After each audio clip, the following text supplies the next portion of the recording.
One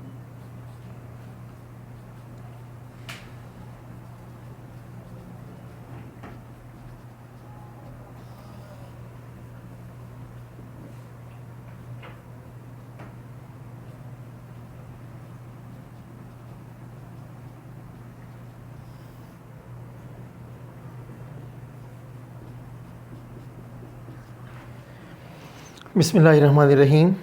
आज हम discuss करने जा रहे हैं वो मुख्तलिफ़ प्रॉब्लम्स जो मैंने संडे ऑनलाइन ईटा मॉडल टेस्ट में आपको दिए थे। आपने उन क्वेश्चनों को एंजॉय भी किया होगा। आइए देखते हैं। एक बात प्लीज़ मेरी याद रखें, अपने तौर पर परफेक्शन की बेस्ट ट्राई कीजिए। परफेक्शन कभी आती नहीं है, ओके, लेकिन परफेक्शन के लिए दौड़ना ये आपको कामयाबियों से नवाजेगा, ठीक है। तो जब मैं टेस्ट बनाता हूँ, मेरा ये मेंटलिटी होती है, मेरा ये अप्रोच होती है कि आपकी खामियां आपको पकड़ पकड़ के मैं दिखाऊं। With in course, out of course नहीं, विद इन कोर्स मैं ट्राई करता हूँ क्वेश्चनों को दाएं बाएं घुमा के, कभी मुश्किल, कभी थोड़े मुश्किल, कभी कभी बहुत आसान सवाल देता हूँ, ताकि आपकी मेंटलिटी को मैं जज कर सकूँ कि आप कहाँ कहाँ पे फंसते हैं। तो प्लीज़ इसको पॉजिटिव लें। जिस क्वेश्चन में आप फंस गए हैं, अल्लाह का शुक्र अदा करें कि आपकी खामी आपके सामने आ गई है। अब उस खामी पे काम कीजिए, उस खामी को अपनी खूबियों के अंदर बदल दीजिए। क्या पता ईटा का टेस्ट टफ आए तो आप सर्वाइव कर सकें, ओके। तो please question number 1 is question number test के हवाले से question number 41। Number of spectral line किसके लिए सबसे least number of spectral lines आएंगे? तो आप जानते हैं कि आपके पास जब electron from anywhere jump into the fifth shell, जिसको आप लोग बोलते हैं फंड सीरीज, इसमें क्या होता है, इसमें आपके पास दो पॉसिबिलिटी है कि इलेक्ट्रॉन 7 से 5वें में डायरेक्ट आ जाएगा। क्या पता फिर पहले 7 से 6 में आए, फिर 6 से 5th में आए। ये हमारे पास पॉसिबिलिटीज़ हैं। तो कम से कम जंप्स इसमें वाक़या हो सकती हैं, okay. The right answer is fund series. Lyman series में सबसे ज़्यादा लाइनें आती हैं बिकॉज बहुत किस्म के जंप्स यहाँ पर पॉसिबल हैं। Question number next 42। इसके अंदर मैंने 2 ट्विस्ट खेले हैं आपके साथ, डबल गेम खेली आपके साथ मैंने। पहली बात यह कि मैंने E/M नहीं पूछा, मैंने आपसे M/E पूछा है। तो क्या करेंगे, E/M आप जानते हैं कि E/M जो प्रोटॉन का है of canal rays, E/M of canal rays आपको पता है ना, हाइड्रोजन के लिए उसकी वैल्यू आएगी 9.54 10⁻⁷ कूलम्स पर केजी। E/M कनाल रे का ये आता है। मैंने क्या पूछा, मैस बाई चार्ज पूछा। क्या पूछा मैंने, मैस बाई चार्ज। तो ये क्या हो जाएगा, उल्टा कर दीजिए, 9.54 10⁻⁷ कूलम्स ऊपर मल्टीप्लाई, ऊपर क्या हो जाएगा, केजी, के 1 केजी के लिए ये वाला चार्ज होता है। डन। अब दूसरी गेम खेलें।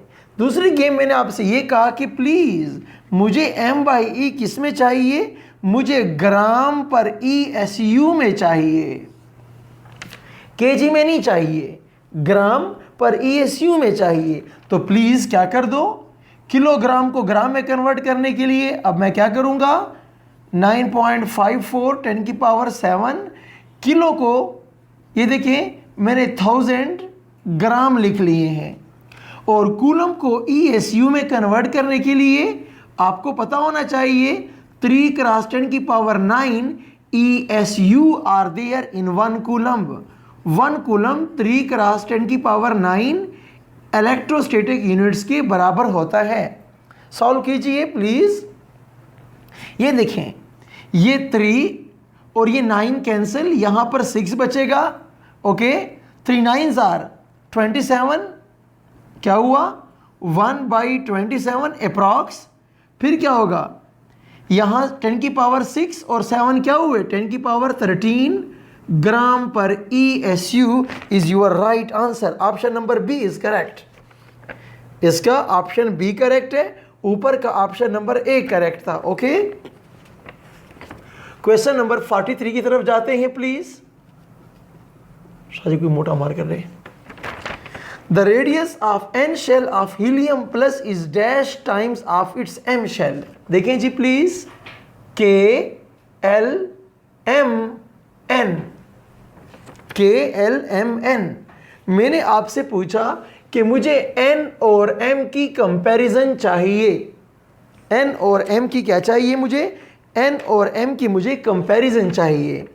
ओके, तो हीलियम +1 की बात हो रही है। ओके, तो प्लीज आप जानते हैं कि 1 4 9 16 पहले सेल के लिए अगर एनर्जी 1 होगी, या पहले सेल के लिए अगर रेडियस 1 होगा, तो दूसरे सेल के लिए 4 होगा, थर्ड के लिए 9 होगा, तो फोर्थ के लिए क्या होगा? 16 होगा। ये सिंपल ट्रिक बता रहा हूं, फार्मूले पुट करना छोड़ दीजिए जनाब।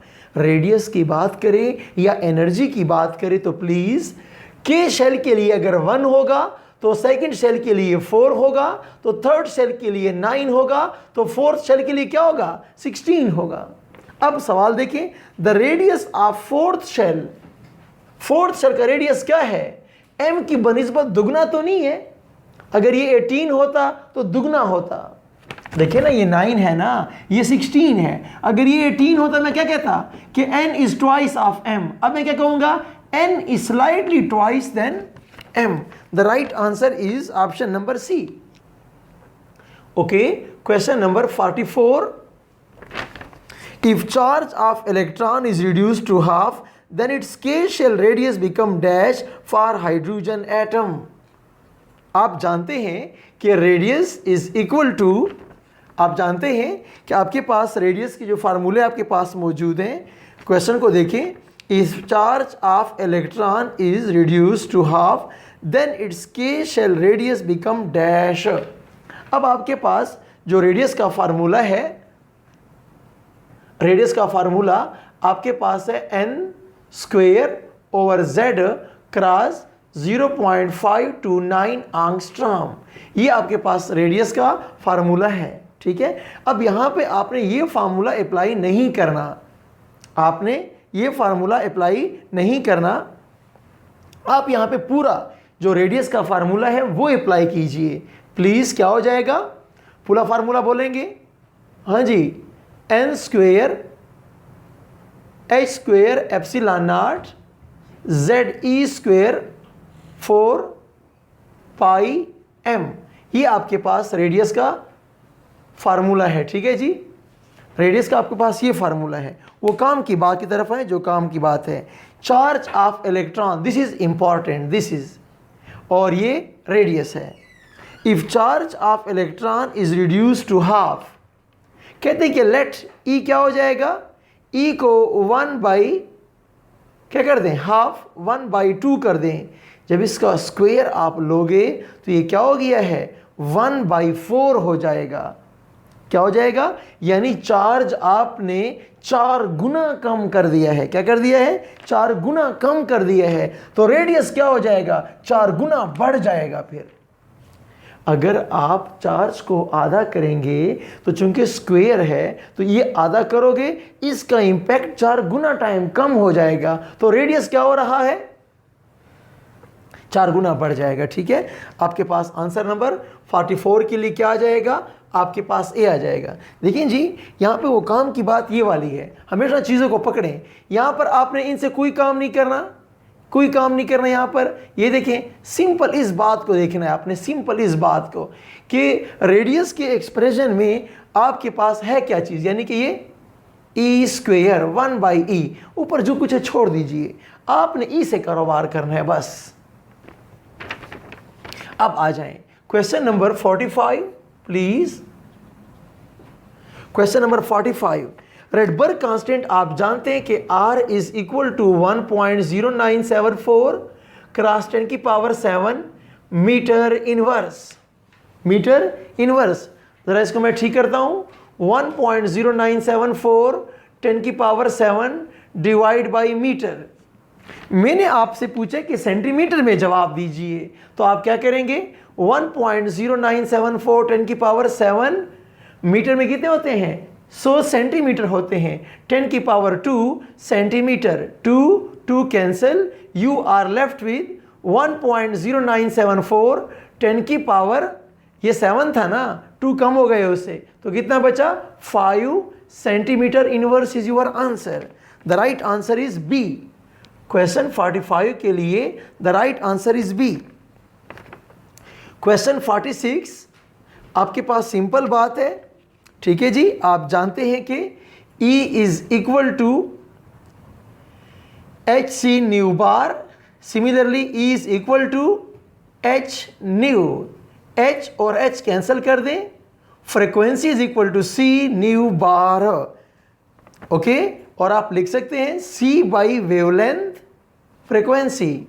आपसे ये पूछा गया है कि C बाई वेवलेंथ अगर होगा तो किसके बराबर है? फ्रीक्वेंसी के बराबर है। तो 46 में आंसर नंबर बी सही है। Okay, question number 47 please. The wavelength inverse of microwave. Trick यहां पर ये है, वेवलेंथ नहीं है, वेवलेंथ का इनवर्स। यानी मैंने पूछा हुआ है कि वेव नंबर जो माइक्रोवेव का होता है, जो माइक्रोवेव्स का होता है, उसका हाल तो सुनाएं। Is dash greater than radio waves? Greater than radio waves, जी हाँ ऐसा ही है। लेस देन IR रेज, जी हाँ ऐसा ही है। Less than that of violet colour, जी हाँ। देखिए आपको वो टेबल अगर याद होगी ना, टेबल अगर आपको याद हो कि UV इधर है, विजिबल इधर है, IR इधर है, फिर IR में अगर आपको पता होगा कि रेडियो वेव्स यहाँ पड़े हुए हैं, माइक्रोवेव्स यहाँ पड़े हुए हैं, तो अब मैंने ये कहा है, देखिए इस तरफ क्या हो रहा है? वेव नंबर इंक्रीज हो रहा है। अब देखिए ग्रेटर देन रेडियो वेव्स, जी हाँ।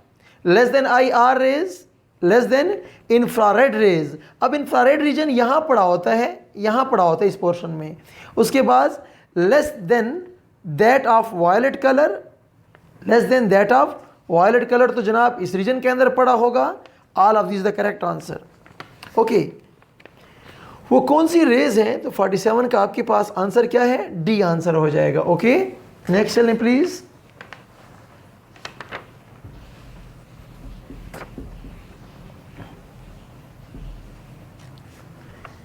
शाबाश, जल्दी करें जल्दी करें। Question number 48।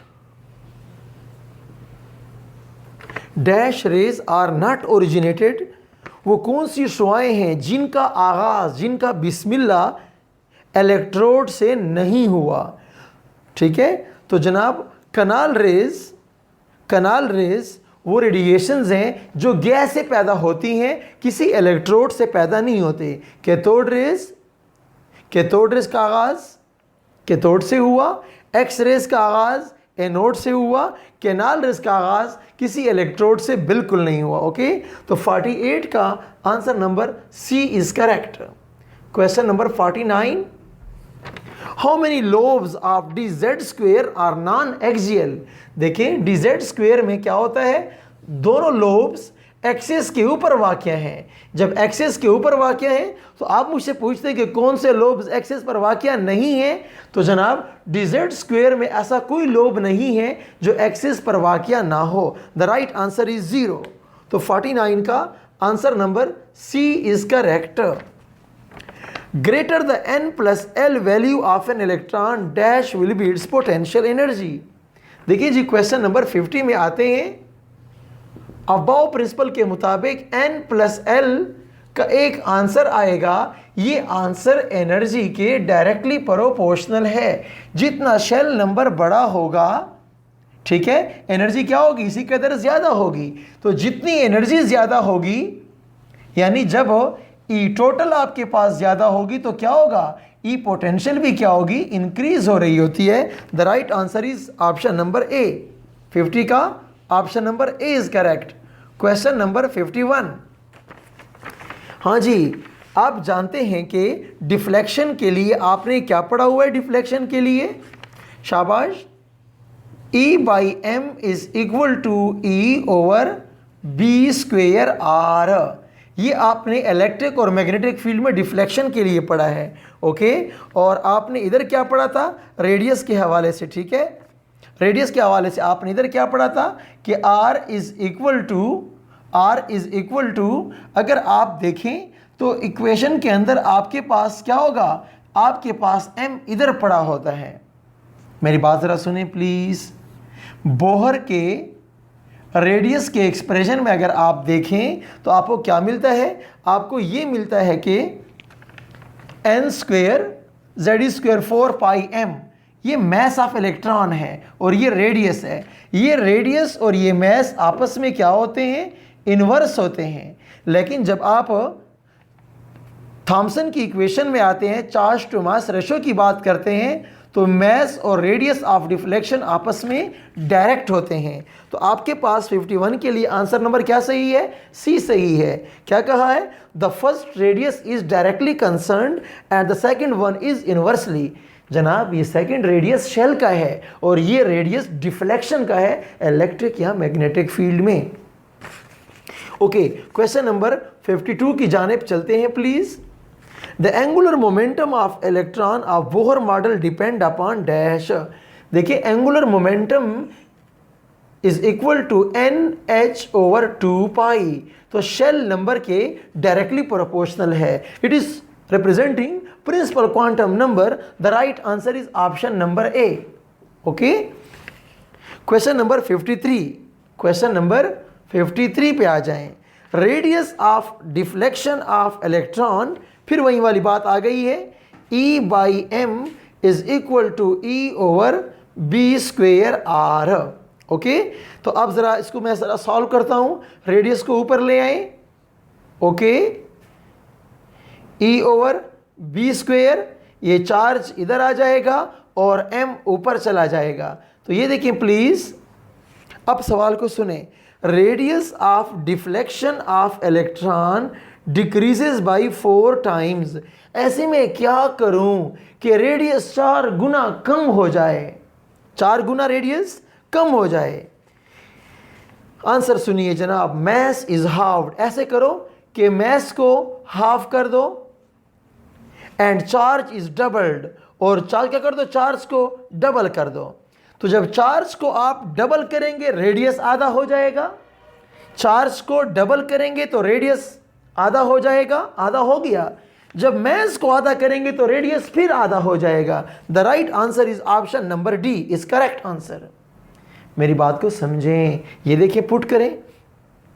आपने मैस क्या पुट किया, मैस 1/2 पुट किया, आपने चार्ज क्या पुट किया, 2 पुट किया, तो रिजल्ट क्या आ रहा है 1/r।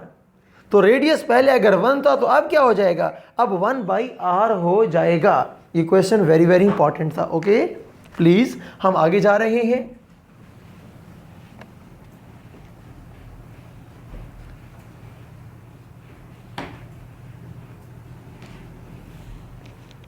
ओके, क्वेश्चन नंबर 54 की जानिब चलें please. 54, in a shell which one will possess greater number of node. मैंने आपको एक जनरल फतवा सुनाया था, एक शेल में जितने भी सब शेल होते हैं उनके एंगुलर और रेडियल नोड डिफरेंट होते हैं, लेकिन दोनों का मिला के जवाब क्या होता है, सेम होता है। तो ये देखें जनाब, फार्मूला आपके पास है L is equal to n-1। तो आप चाहे F के लिए निकालें, चाहे D के लिए निकालें, चाहे P के लिए निकालें, 54 का the right answer is E। All contain equal number of nodes. Radial plus angular को मिला के क्या बोलते हैं, टोटल नोड्स बोलते हैं। When electron jump from lower shell to higher shell. Okay, ये क्वेश्चन नंबर 55 को मैं डिस्कस करने जा रहा हूं। जब आप electron jump from lower shell to higher shell, okay, its dash decreases. क्या डिक्रीज होगा, एंगुलर मोमेंटम? नहीं जनाब, एंगुलर मोमेंटम इंक्रीज हो जाता है। टोटल एनर्जी, जी हाँ, वो भी इंक्रीज हो जाती है। वेलोसिटी, हाँ, जब काइनेटिक एनर्जी क्या होती है, जब ऊपर जाओगे डिक्रीज, तो ऑटोमेटिकली क्या होगी, वेलोसिटी कम हो जाएगी। लोगों याद रखें कि शेल के electron fastest outermost shell के इलेक्ट्रॉन स्लोवेस्ट मूव करते हैं। जितना शेल नंबर ज़्यादा होगा एनर्जी ज़्यादा होगी, काइनेटिक वाली कम होगी, तो वो स्लो स्लो चलेगा। ठीक है, द 55 का right answer is C. Okay, question number 56, which one orbital among these is non axial? वो कौन सा आर्बिटाल है जो कि नॉन एक्सियल है, जो एक्सेस पर वाक़या नहीं है? वो लोग जो एक्स एक्सेस पर वाक़या हूँ या वाई पर वाक़या हूँ या जेड एक्सेस पर वाक़या हूँ, उनको बोलते हैं एक्सियल आर्बिटाल्स। जिनके लोब्स इसके ऊपर वाक़या हूँ उनको एक्सियल कहते हैं। सवाल क्या है, कौन से वाले एक्सियल नहीं है? P Y? नहीं नहीं, पी वाई तो एक्सियल होता है। D Z square? नहीं नहीं, वो भी तो एक्सियल होता है। D x Y? जी हाँ, ये देखिए, ये एक्स है, ये वाई है, तो ये देखिए डी एक्स वाई, ये दोनों लोब्स कहाँ वाक़या हैं? बिटवीन द एक्सेस वाक़या है। Okay, the right answer is C. 56 के लिए answer is C. Question number 57, please, for K shell electron how many quantum number can be different? K shell का अगर इलेक्ट्रॉन होगा तो n क्या होगा? 1 होगा। जब n 1 होगा, के शेल में कौन होता है? s सब शेल होता है, और s के लिए l की वैल्यू क्या होगी? 0 होगी। जब l 0 होता है तो m का बाप भी 0 होता है, तो क्या फ़र्क रह गया है जनाब? स्पिन क्वांटम नंबर या प्लस हाफ होगा या माइनस हाफ होगा, तो सब कुछ सेम है, सिर्फ स्पिन के अंदर प्रॉब्लम आ रही है। इसीलिए के शेल के अंदर जो 2 इलेक्ट्रॉन हैं उनका सब कुछ सेम होता है, सिर्फ स्पिन मुख्तलिफ होता है। तो 57 के लिए मेरा आंसर क्या होगा? ए, कि जनाब सिर्फ ये वाला क्वांटम नंबर, सिर्फ एक क्वांटम नंबर मुख्तलिफ होता है। Maximum potential energy is possessed by dash K shell if compared according to Bohr equation.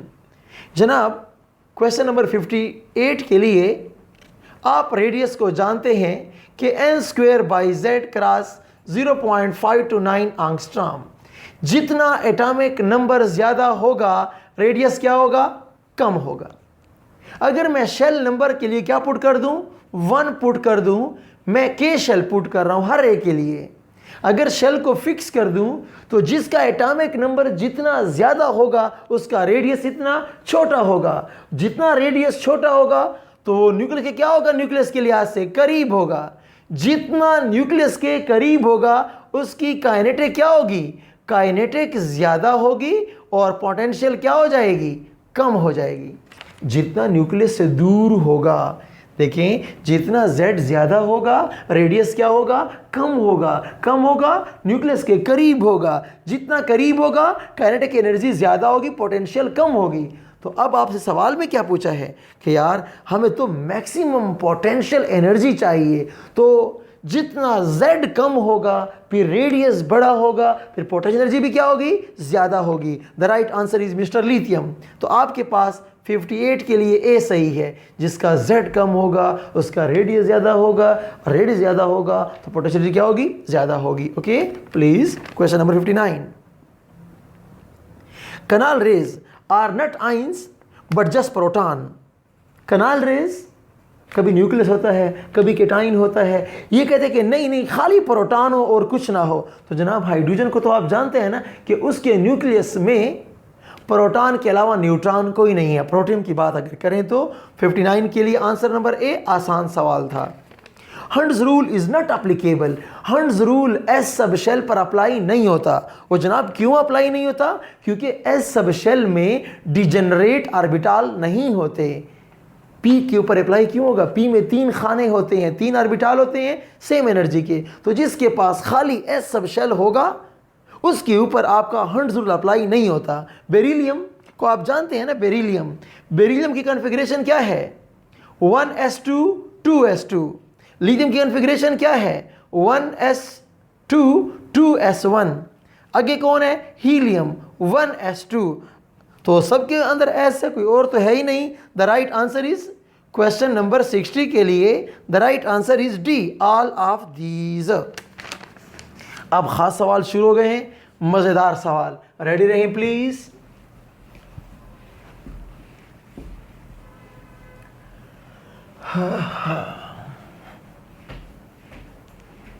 ये सवाल बड़ा ख़तरनाक है, प्लीज़ जाग जाएं। शाबाश, बड़े काम का सवाल है, स्पेशल बनाया गया है। क्वेश्चन नंबर 61 आपको बुला रहा है, रेडी? सुनिए आराम आराम से। If total energy of an electron is E, ठीक है, एक इलेक्ट्रॉन है किसी शेल में, उसकी जो टोटल एनर्जी है ई, टोटल कितनी है? वो ई के बराबर है। डन। मैंने साइन गुम हो गया है, उसकी वैल्यू कितने के बराबर है? ई के बराबर है। अल्लाह करे वो -10 है, -100 जो भी है, उस वैल्यू को मैंने ई कह दिया है। डन। अब सुनिए, know this electron jumps up, ये इलेक्ट्रॉन जंप अप करता है, and as a result kinetic energy decreases by X. आप जानते हैं जब ऊपर जाते हैं तो क्या होगा? काइनेटिक एनर्जी डिक्रीज होती है, और पोटेंशियल क्या होती है? पोटेंशियल एनर्जी इंक्रीज होती है। आपको बोहर की इक्वेशन के अंदर मैंने पढ़ाया था कि जब ऊपर जाते हैं, अगर काइनेटिक एनर्जी 1 जूल कम हुई है तो पोटेंशियल क्या होगी? 2 जूल ज्यादा हो जाएगी। क्या हो गई है? अगर काइनेटिक 1 जूल कम होती है तो पोटेंशियल एनर्जी 2 जूल बढ़ जाती है। Potential energy is always the twice of kinetic energy. तो मुझे बताएं कि ऊपर शेल में इलेक्ट्रॉन की एनर्जी क्या हो गई है? ओ जनाब, ई तो पहले से थी ना, ई तो पहले से थी। अब सवाल की तरफ जाते हैं, प्लीज मेरे साथ रहें। As a result its kinetic energy decreases by X. अगर काइनेटिक एनर्जी एक्स कम हो गई है, देखिए ई था ना, ई से एक्स क्या कर दें? एक्स निकाल दें, एक्स कम हो गई है, और फिर क्या किया गया है? उसके अंदर डबल ऐड भी कर दी गई है, तो रिजल्ट क्या बन जाएगा? E plus x. एनर्जी बढ़ गई है। कितनी बड़ी है? जितनी काइनेटिक कम हो गई है उसके दुगना तो बड़ी थी, लेकिन 1 जूल तो नुकसान में चला गया, पीछे 1 जूल बच गया है। डन। इसीलिए जो काइनेटिक एनर्जी की वैल्यू होती है वही टोटल की भी वैल्यू होती है, just differ by sign. Please, ये क्वेश्चन बड़ा इंपॉर्टेंट था। The right answer is option number A. Question number 62 पे भागें प्लीज। If K shell electron energy is E, then calculate the amount of energy required to jump into 4th shell. फिर वही बात आ गई है, के शेल एल एम एन। मैंने कहा कि के शेल की एनर्जी फर्ज किया ई है। अभी मैंने क्या कहा? ई है, तो एल की क्या होगी एनर्जी? 4e हो जाएगी, 4 गुना हो जाएगा। m के लिए क्या हो जाएगा? 9e हो जाएगा। n के लिए क्या हो जाएगा? 16e हो जाएगा। मैंने पढ़ाया हुआ है ना कि पहले शेल की जो एनर्जी होती है दूसरे के लिए 4 गुना हो जाती है, तीसरे के लिए क्या हो जाती है? 9 गुना हो जाती है, चौथे के लिए क्या हो जाती है? 16 गुना हो जाती है। लेकिन मेरा सवाल ज़रा सुने, ख़तरनाक सवाल है। मैं अब ये पूछ रहा हूँ कि तुम्हारे पास ई तो है, ई तो है, अब यहाँ बढ़ना है, यहाँ आना है। किसके पास आना है? 16e के पास आना है। सवाल गुम हो गया, किधर चला गया? हाँ, 62 question. If K shell electron is E, then calculate the amount of energy required to jump up into 4th shell. तो मुझे 4th शेल के लिए क्या करना होगा? मुझे 4th शेल के लिए जाने के लिए मेरे पास तो 16 होना चाहिए। मेरे पास क्या होना चाहिए? 16 होना चाहिए। और अब मेरे पास क्या है? अब मेरे पास जो भी वैल्यू है, जो भी वैल्यू है, मेरी बात सुने, मेरे पास, यानी कि ज़रा मेरी बात को सुनिए। अगर मेरे पास यहाँ पर लेट सपोज क्या है? लेट सपोज मेरे पास यहाँ पर आपके पास लेट एक वैल्यू पुट करता हूँ, मेरे पास वैल्यू 2 है। लेट कितनी है? 2 है। तो इधर क्या होनी चाहिए? इधर 32 होनी चाहिए। क्या होनी चाहिए? 32 होनी चाहिए। चौथे शेल की एनर्जी कितनी है? 32 है। पहले की कितनी है? 2 है। मुझे कितनी एब्ज़ॉर्ब करनी होगी? मुझे 30 जूल एब्ज़ॉर्ब करनी चाहिए ताकि मेरी 32 हो जाए। मेरी बात पकड़ रहे हैं प्लीज़? अगर पहले शेल की एनर्जी 2 है, अगर ये 2 होगा तो ये देखें 16 गुना, तो 16 गुना क्या हो गया? 32। तो डिफरेंस कितना होता है? Difference is 30, not difference is 16, difference is 30। 32 है ना, 2 तुम्हारे जेब में है, 30 और ले लो ताकि तुम्हारी 32 हो जाए। 30 और ले लो, 32 और नहीं लेनी। अब सवाल को देखें, no final total energy then calculate the amount of energy required to jump up into fourth shell. मुझे कितनी चाहिए? मुझे 30 चाहिए। अब मैं क्या करूं? तो आंसर देखें, ये क्या था?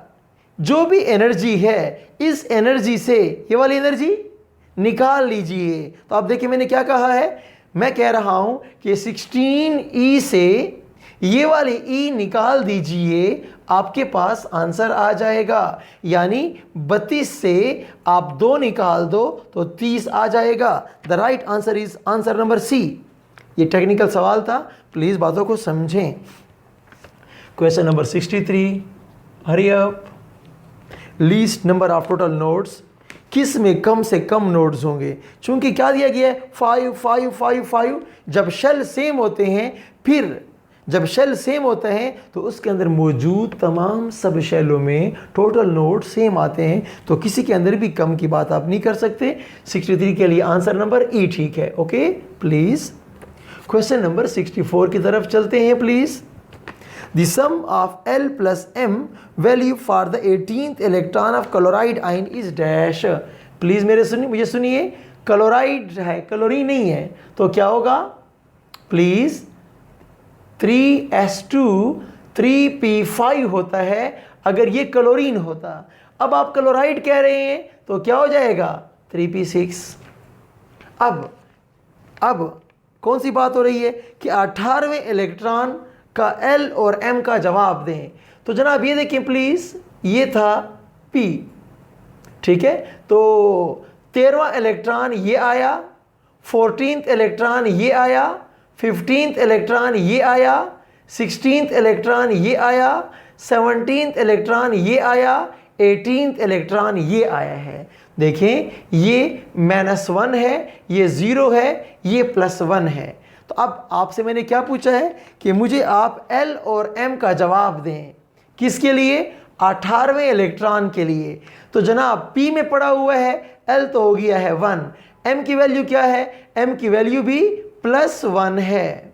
ओके, अब मैं आपसे जवाब पूछ रहा हूं कि जवाब दें, तो जवाब तो 2 हो गया है। Okay, the right answer is B। Question number 65, time बड़ा कम। Okay, the concept of orbital is not dash in nature. जनाब ये शेल सब शेल ऑर्बिटल हार्डवेयर कंसेप्ट नहीं है, सॉफ्टवेयर है। तो पहली बात क्या हो गई है? Concept of orbital is not physical, ये बात तो ठीक हो गई। अगली, is not one dimensional. Shell जो बोहर वाला कंसेप्ट है वो 1 डायमेंशनल है, ऑर्बिटल का कंसेप्ट 3 डायमेंशनल है, लेटेस्ट मॉडर्न कंसेप्ट है। तो प्लीज़ ऑर्बिटल के बारे में ये कहना कि 1 डायमेंशनल, फिर आंसर नंबर 2 भी सही है। हाइजेनबर्ग मॉडल के मुताबिक नहीं है, ये वाली बात गलत है। मैंने सवाल में पूछा कि ऑर्बिटल के लिए कौन सी बात ठीक नहीं है? फिजिकल, हाँ नहीं है ठीक। 1 डायमेंशनल, हाँ नहीं है ठीक। हाइजेनबर्ग वाली बात नहीं, हाइजेनबर्ग अप्लाई होता है। The right answer is both A and B. तो क्वेश्चन 65 के लिए the right answer is option number D. Question number 66 के पास जा रहे हैं, रेडी रहें। The dash of the speed of electron in a shell. जितनी इलेक्ट्रॉन की स्पीड ज़्यादा होगी, काइनेटिक एनर्जी ज़्यादा होगी। जितनी काइनेटिक एनर्जी ज़्यादा होगी, शेल क्या होगा? नीचे नीचे होगा। जितना नीचे होगा उससे इलेक्ट्रॉन निकालना बड़ा मुश्किल कारोबार होगा। तो मैंने क्या पूछा? The dash the speed of electron. अगर इलेक्ट्रॉन की स्पीड डैश हो तो उसका निकालना आसान होगा। जनाब ये तो तुम अपर मोस्ट की बात करते हो। जितना इलेक्ट्रॉन ऊपर के शेल में होगा वो स्लो स्लो चलेगा, उसका निकालना बड़ा आसान होगा। The right answer is option number B. The right answer is option number B. मैं थोड़ी देर पहले भी ये पढ़ा चुका हूँ। Okay, question number 67।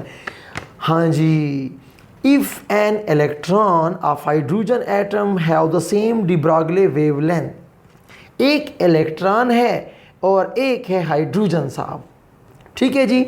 आप जानते हैं कि जनाब क्या सूरत हाल है, इलेक्ट्रॉन का जो मैस है और हाइड्रोजन में मेनली प्रोटॉन है, मेनली आपके पास प्रोटॉन है। तो ये तो हम जानते हैं कि इलेक्ट्रॉन का जो मैस होता है वो क्या होता है?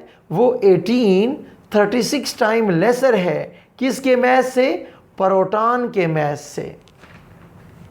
इलेक्ट्रॉन का मास 1836 टाइम कम है।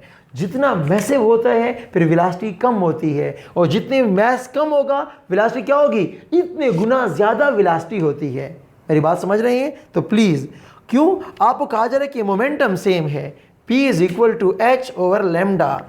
वो कह रहा है कि दोनों की डी ब्रॉगली वेवलेंथ सेम है। जब वेवलेंथ सेम कह रहे हो ऑटोमेटिकली मोमेंटम सेम हो जाता है, तो mv दोनों के लिए कांस्टेंट है। तो चूंकि इलेक्ट्रॉन का मास कम है तो उसकी वेलोसिटी क्या हो जाएगी, ज़्यादा होनी चाहिए। The right answer is 1836:1।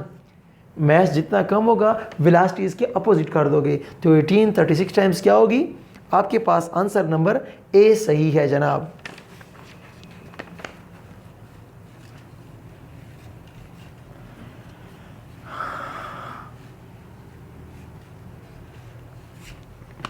Question number कौन सा हो गया, 67। 3-4 सवाल बाकी हैं। चलो 68 क्वेश्चन की जानिब चलते हैं। The difference in angular momentum with electron in between first two successive, पहले दो की बात करो, okay. Difference in angular momentum is equal to, ठीक है, n2h over 2 pi minus n1h over 2 pi. मेरी बात समझ आ रही है? अब n2 क्या है, उसने कहा था कि फर्स्ट टू सक्सेसिव, पहले दो शेलों के दरमियान, तो ये क्या होगा, 2h over 2 pi minus 1h over 2 pi. तो क्या हो जाएगा, प्लीज क्या हो जाएगा, h by pi minus h by 2 pi. ये 2 पाई नीचे लिख लो, तो ये 2h minus h is equal to h by 2 pi is your answer. ये ऑप्शन नंबर क्या है, ऑप्शन नंबर ए सही है। यहाँ पर एक मेरी ज़रूरी बात सुन लें, ऑप्शन नंबर डी गलत नहीं है। सिर्फ प्रॉब्लम ये कि वो जनरलाइज्ड है, वो किसी भी दो के दरमियान बात कर सकता है, किसी भी दो शेलों के दरमियान। और ऑप्शन नंबर ए क्यों मैं करेक्ट कर रहा हूँ, वो बिल्कुल स्पेसिफिक है। क्यों, उसने कहा था कि पहले दो शेलों के दरमियान, और ऑप्शन नंबर डी कह रहा है कोई से दो शेलों के दरमियान। डी गलत नहीं है, लेकिन ए मोर एक्यूरेट आंसर है। क्वेश्चन नंबर 69 में आ जाएं प्लीज़। 69 में मैंने पूछा कौन सा ऑप्शन गलत है। ऑप्शन ए तो ठीक है, ऑप्शन बी ठीक है, ऑप्शन सी में मसला है। देखिए डेल्टा ई क्या होता है, जेड स्क्वेयर होता है। क्या होता है, जेड स्क्वेयर E4m, और यहाँ क्या लिखा हुआ है, जस्ट जेड लिखा हुआ है, इसीलिए ऑप्शन सी सही है। छोटी सी गलती भी है, हम मानते तो नहीं है, बता देते हैं। वो ये है कि ऑप्शन नंबर बी में माइनस का साइन नहीं है, तो बी भी गलत हो जाता है। ओके, बी भी गलत हो जाता है, लेकिन फिर सी में गलती बहुत बड़ी है कि जनाब जेड का स्क्वायर नहीं पुट किया गया। तो अगर आपने बी भी किया है तो आप गिल्टी फील ना करें। बहरहाल हम आगे चलते हैं, आप मेरी बात को समझ गए हैं। Question number 70, okay. Which two subshell are closest in energy, कौन से दो सबशेल हैं जो एनर्जी वाइज सबसे करीब हैं। तो प्लीज़ अगर आप ऑप्शन ए को देखें, ऑप्शन ए को देखें, 6p एंड 7s को देखें, और फिर आप किसको देखें, फिर आप अगर देखें option number, yes option number आप किसको देखें, दूसरा तो बिल्कुल मुमकिन नहीं है। तीसरे को अगर आप देखें, तीसरे को, तो यहाँ भी बात बनती है तीसरे में। ऑप्शन नंबर सी को ज़रा देखें, 4f एंड 7s। देखिए ज़रा, n प्लस एल वाइज देखता हूँ, 7 प्लस 0 7, 7 प्लस 0 7, 4 प्लस 3 7, 6 प्लस 1 7। जवाब तो 7 7 बड़े करीब आ रहे हैं, अल्लाह खैर करे, but the right answer is option number ए। क्यों, वो जो आपके पास डायग्राम होता है ना, ये देखिए 1s 2s 3s 4s 5s 6s 7s, फिर इस तरीके से 2p 3p 4p 5p 6p, फिर 3d 4d 5d और फिर 4f। अब अगर देखें पहला इलेक्ट्रॉन कहाँ जाएगा, 1s में, फिर 2 में, फिर 2p 3s में, फिर 3p 4s में, फिर 3d 4p 5s में, फिर 4d 5p 6s में, ठीक है 6s में, और फिर 4F 5D 6P 7S, देख रहे हैं 6P और 7S बहुत करीब करीब हैं। 4F यहाँ पड़ा हुआ है, 7S बहुत दूर पड़ा हुआ है, इसलिए A is more accurate answer. Please जो सवाल आपके गलत हो गए हैं, ऑफ कोर्स तुम्हें गुस्सा आना चाहिए, लेकिन गुस्से का बदला क्या है, जो गलती आपने किया उसको लर्न कर लो, ताकि कल ये बात दोबारा आए तो दोबारा आपसे गलती ना हो। ये अपनी गलतियों से बेहतरीन बदला हुआ करता है। Okay, good luck.